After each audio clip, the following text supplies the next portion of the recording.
Guys, kita bahas lagi kasus pembunuhan yang terjadi di Pauman, Indramayu ya. Jadi dalam persidangan yang terbaru, ini ada hal-hal yang sangat mengejutkan dan di luar dugaan. Contohnya apa? Si Prio, kemudian dia di depan hakim mengatakan bahwa dia mencabut kuasa dari Pak Tony RM dan menarik semua kesaksian-kesaksiannya yang telah diceritakan ke Pak Tony RM. Ini ada apa? Kenapa Prio tiba-tiba cabut BAP itu? Apa cabut laporannya? Semua kesaksiannya pun dicabut, dianulir. Itu sangat memberatkan Pak Tony RM, ya. Apakah ada tekanan dari pihak polisi dan JPU? Kenapa? Jadi intinya begini, kalau si Prio ini cabut kesaksiannya, berarti itu sesuai dengan apa yang tertuang dalam BAP awal yang dibuat oleh penyidik Polres Indramayu yang kemudian dilimpahkan ke kejaksaan atau JPU. Itu strategi untuk menyelamatkan dua nama institusi, kepolisian dan kejaksaan. Karena janggalnya juga aneh. Si Piro ini awalnya percaya dengan Pak Tony RM, makanya dia menceritakan semuanya dari awal sampai terakhir. Nah, ternyata di sidang tadi itu semua kesaksian dia dicabut.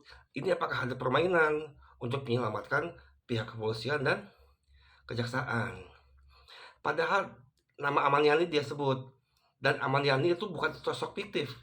Aman Yani ada orangnya, hanya tidak diketahui keberadaannya ada di mana. Ya, catat ya, dulu penyidik penyidik Polres Cirebon Polres Indramayu mengatakan bahwa si Aman Yani ini adalah fiktif. Joko fiktif, tidak perlu nyebut-nyebut nama orang lain, tidak perlu membawa-bawa nama orang lain ke dalam kasus ini. Itu yang dilakukan penyidik pada saat itu. Sehingga dalam BAP-nya, Prio dan Ririn ini sama-sama mengakui bahwa mereka telah melakukan pembunuhan terhadap satu keluarga ini. Nah, ini ada apa? Bisa di tengah persidangan, si Prio ini mencabut semua kesaksiannya. Hal ini berimbas besar kepada Tony RM, ya. Padahal Pak Tony RM itu ingin mengungkap kebenaran, ya. Jika ada pelaku lain, kenapa tidak dicari? Karena keempat nama-nama pelaku itu keluar dari mulut mereka berdua, Amaniani, Hardi, Joko, dan Yoga. Dan ingat ya, Yoga itu disebut namanya oleh ibunya almarhum Ois, istri Budi, ya. Jadi pada tengah malam, sehari sebelum kejadian itu, Ibu Ois teleponan dengan ibunya. Kemudian ibunya menanyakan, ada apa di situ kok kayak ramai banyak suara?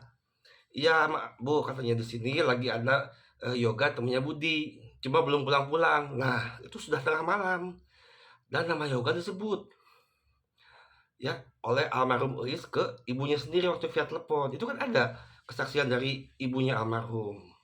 Berarti yoga juga tidak fiktif, itu ada. Nah, artinya dengan semua ucapan Prio yang ditarik kesaksiannya, otomatis ini akan memenangkan dan mempertahankan apa yang telah dilakukan oleh pihak penyidik maupun kejaksaan. Bahwa semua BAP dan berkas-berkas yang kemudian dilimpahkan ke kejaksaan itu sudah betul, tidak ada rekayasa, tidak ada manipulasi. Ingat ya, padahal nama Amanyan ini disebut pada awalnya. Kenapa jadi ditarik kesaksiannya? Apakah ada indikasi untuk menutupi Amaniani dalam keterlibatan di sini? Ingat ya, Pak KDM sudah bersuara Amaniani harus dicari. Ya, hidup atau mati itu akan membuktikan keterlibatan dia apakah ada atau tidak di kasus ini. Karena yang namanya tersangka atau terdakwa sudah jadi saksi itu kadang banyak tekanan, oke?